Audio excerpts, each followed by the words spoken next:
All right, guys, let's do number 29. A block is given uh, an initial velocity 5 meters per second up a frictionless 20-degree incline. So I'm going to say that I'm going to presume that they're talking about from the horizontal. So it's just a language more than anything else for me. So this data here is going to be 20 degrees.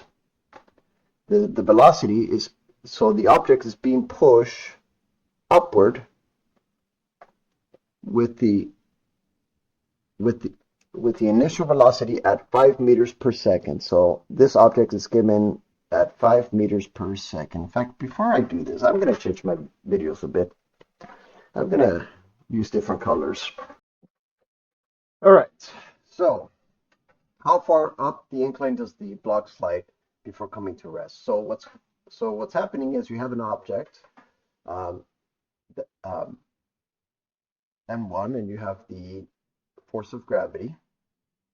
You have the normal force, and generally you have some of the force of your hand or some the forces that causes this object to push in that direction. So a block is given an initial velocity at 5 meters per second. Um, whatever, I'll just call it yellow. A frictionless 20-degree incline. So this object is being pushed initially at 5 meters per second, given that initial velocity, and it's going to go.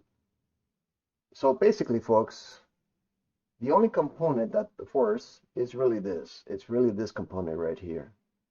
So this component is going to be M1 um, G sine of theta. There we go. Beautiful. So the only component of that force is really just this, M1 G sine of theta equals N1 A. In this case, the masses don't matter. So let's say the object has some mass, and it wouldn't matter what those masses are.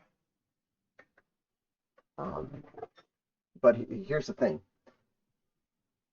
Even though that's an acceleration, and I'm just going to not worry about the, you know, direction or whether it's positive or negative. I'm just going to treat all the variables as positive. I'm just going to say that this is going to be 9.8 meters per second square. So I'm just going to solve for the acceleration. So the acceleration is 9.8 meters per second squared times sine of 20 degrees. That's it, folks. So let's find what the acceleration of the object is. So the acceleration here is going to be 3.35 meters per second. This problem should be black, folks. I mean, you should be able to solve these. You really should.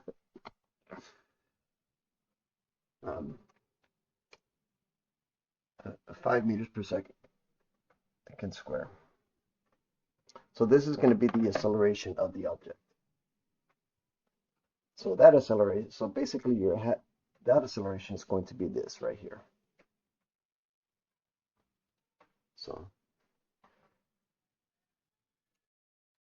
now since you have your acceleration, um, now you have some object that's going in initial speed, so that means it's moving in the opposite direction.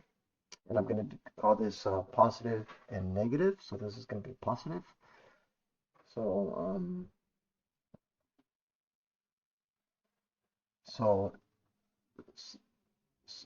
so so the speed here is going to be 0 meters per second. Oh, how far? Oh, crap.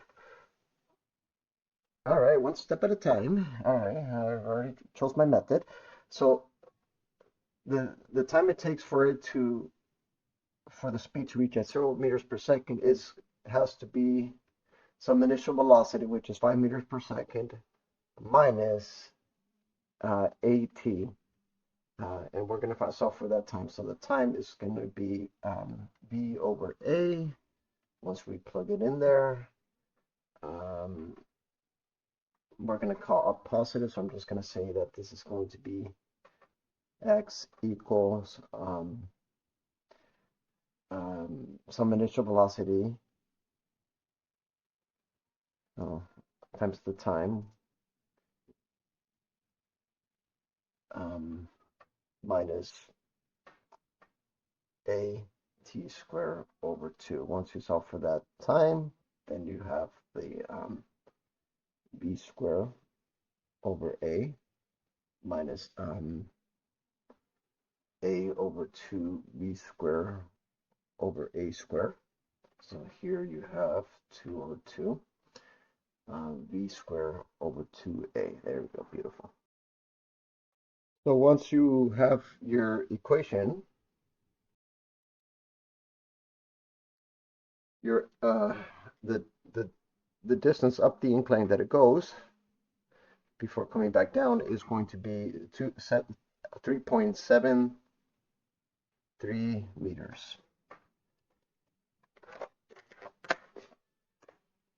This is not a force. This is more like, so really, folks, this problem is really just, finding the acceleration and then just applying your kinematic motions. That's pretty much it.